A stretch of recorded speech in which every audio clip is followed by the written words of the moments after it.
glad you're here. This week's project has been on the back burner for a while, so I'm very excited to finally get around to it. Last year I took my first solo trip to Disney World, and while I was there, I purchased this. It's a notebook made to look like the storybook at the beginning of Snow White. You know how all those old movies started, with the storybook sitting on an old lectern, illuminated by some window in the distance, sparkling little specks of dust falling within the light beams, and the book magically opens and starts telling you the story. I love those old books in the openings, so when I saw this, I knew I had to grab it. While I was thrifting that same summer, I found quite a few Disney bedtime story versions of their films. The idea hit me as soon as I saw them. I want to make my own fairy tale covers for each of the books. So what does that entail?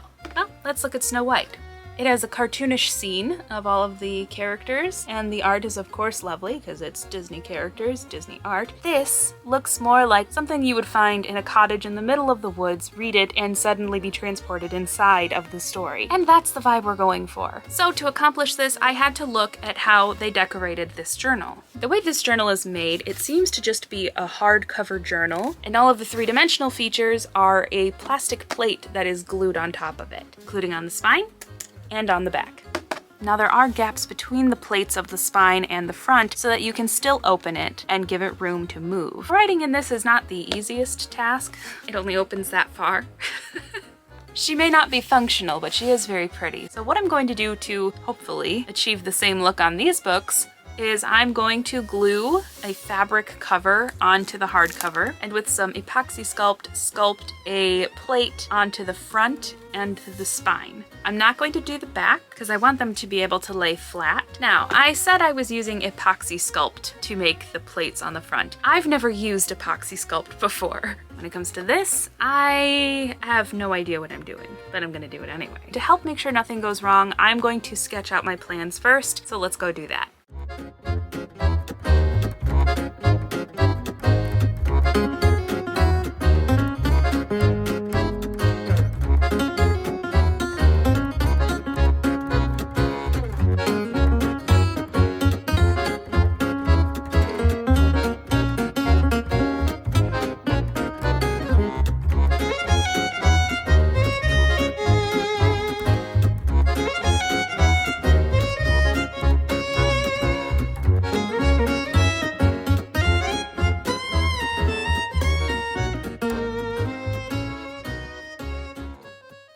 So I didn't get a whole lot done today. The evening just kind of got away from me. I wanted to get at least one plate sculpted tonight, but I didn't even get the fabric covers put onto the books. So I'm gonna have to play catch up tomorrow. So I'll see you then. Hello, it's the next day, and I've spilled coffee on my favorite blouse. No! So we're doing great. And I am once again joined by Pearl. Hello. I didn't get much done yesterday because the time just kind of got away from me, so I have a lot to do today, including putting the fabric covers onto the books and starting to sculpt because that has to dry for 24 hours before I can start to paint it. So let's get to work.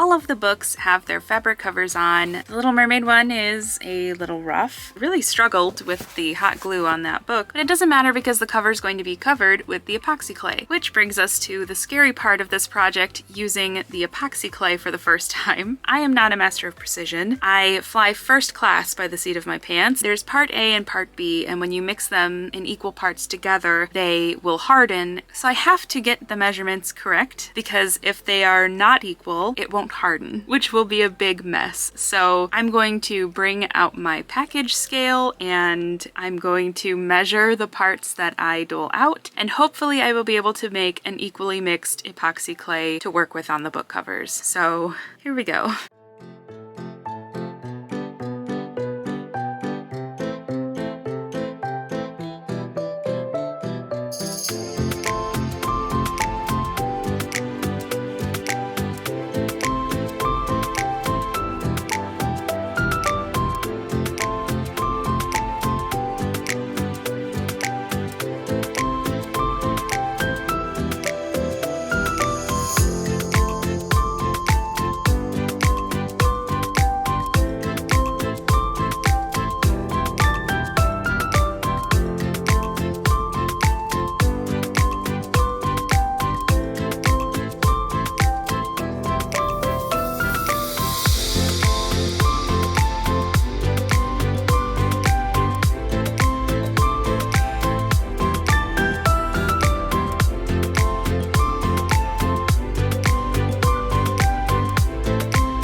to begin?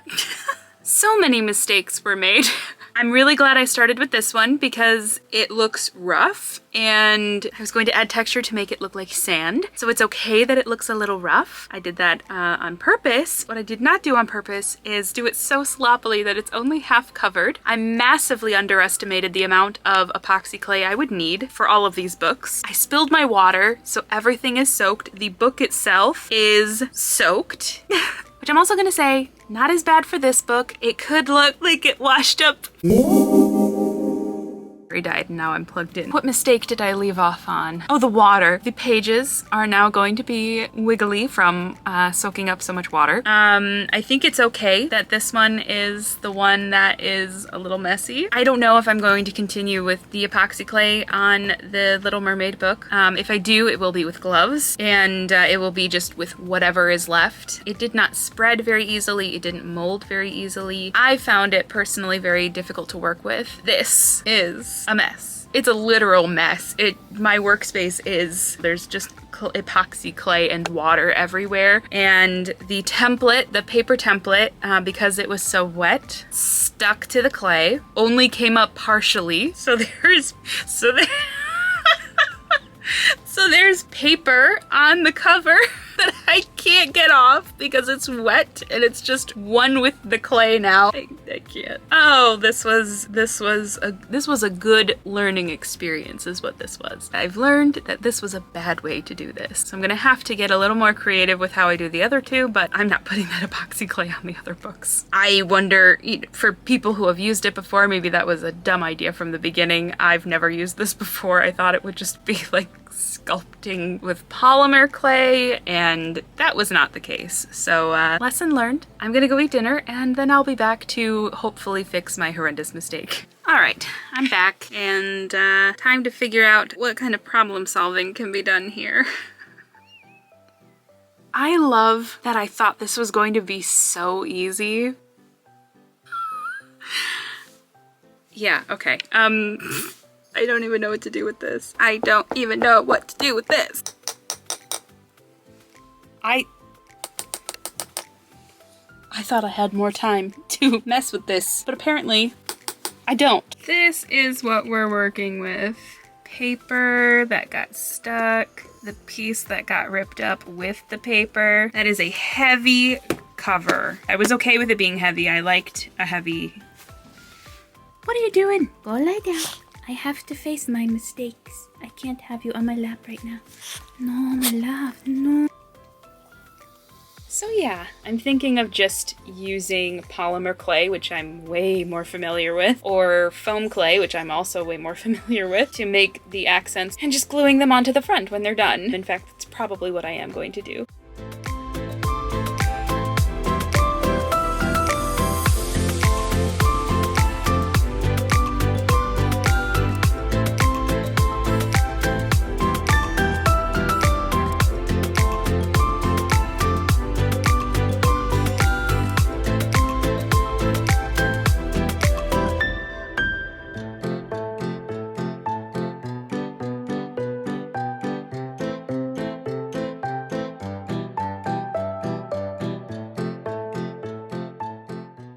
I think I saved it. We'll see. I'm still not confident, but it looks closer to what I wanted it to be, and that's all I could ask for after how it looked before. Can't stop squishing the foam clay. So I'm gonna let this dry overnight, and I will work on the other two tomorrow. So I'll see you then. Hello. It's the next day. As you saw yesterday, I did finish sculpting the Little Mermaid cover with some foam clay. I love using foam clay. It's like playing with inedible marshmallow fluff, and it's just so much easier to use. I don't regret using the foam clay. However, I do know that once I'm done painting it, I'm going to have to cover it with a layer of resin, because even though foam clay is easier to use, it's also more fragile. So I'm a little worried that if something even remotely brushes up against it, all of my work is going to fall off. So I let it dry overnight. And I encountered a problem I was not expecting. Surprise, surprise. Surprise, surprise! I've never had foam clay shrink while it's drying. It's just never happened with any of my projects. I don't know if that's a common thing and I just haven't run into that problem yet, but it happened. It shrunk back from itself. These are 2 layers. This layer actually extends past this little wave ridge. It's actually breaking down here too. They're actually built on top of each other so that there would be existing foam for it to cling to. So I'm not exactly sure why it pulled back and broke away so much, but hopefully a good paint job will cover it up. So we're gonna start with that, and then I'm going to start sculpting the details for the other books.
Ma'am. Hello! It's a couple days later. I got some more work done yesterday sculpting and painting pieces for the other 2 books, but I didn't film a lot of that process because I was also taking pictures for the March Disney Bound challenge, and I was in a wig cap all day. So I just decided not to film those parts. They weren't very interesting to watch anyway. It was just a lot of finishing up the shaping of the pieces and putting a base coat of color on things. I'm not sculpting the cover of Brave because that was the loftiest of goals. So for the titles and for the bear insignia for Brave, I am probably going to use my Cricut. I'm gonna make a digital file of the images and cut them out either on Clever and just glue them onto the cover. And hopefully nothing else will go wrong during that process. I also put a layer of resin over the waves on the Little Mermaid book, but I didn't have the foresight to put the rubber mat underneath the cover, so the resin dripped over the edges and got all over the pages. That book is a mess. It's gonna be a pretty mess, but it's gonna be a mess nonetheless. So today I'm gonna kick out the rest of this project. I'm going to make the digital files for the titles and for the Brave insignia, crest, symbol, I don't know. Make the digital files to be cut out on Cricut, finish painting the details on the Robin Hood pieces, and start gluing things on because this is the last day I have to work on this project. So let's get to work.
Well, that was an experience. The delusion was strong with this project, thinking I would have enough in those little containers to do all 3 books. And before I started this project, I thought I was going to do all 5 books. I have Snow White and Cinderella too, but I kind of knew that I wasn't going to have enough time to do all 5. And I already have a Snow White fairy tale book cover on my journal, so I just kind of set it aside maybe to do in the future. What was I saying? I don't know what I was thinking. I don't know how I thought I was going to have enough time or epoxy sculpt or anything to complete all 5 book covers. It was just never going to happen. Having said that, after identifying my delusions, I think they look pretty good. There's hot glue all over the cover that you can see, but that's okay. Honestly, it could have been so much worse, and I'm just glad that it wasn't. Because even through all of the frustration that I experienced, I still felt little bits of joy seeing it all come together, and I do like how they turned out. And if you like them too, you can let me know by hitting the like button. And if you want to see what I'm doing next, you can hit the subscribe button and join the channel. And if you want to know when I post, hit the notification bell and YouTube will let you know. The little outro bits where I say to like and subscribe, it feels very icky to me, but that's how this kind of works, and so I'm gonna have to get over it, and hopefully with time it will be less icky. It really and truly is the best way to support the channel and to support me. It's free and it helps me out a lot, and if you're a subscriber here, thank you so much. Sometimes the internet can be a very unkind place, but the community that I've found on Instagram and I'm starting to see here on YouTube has been really lovely, so thank you so much, and I'll see you next time. Bye!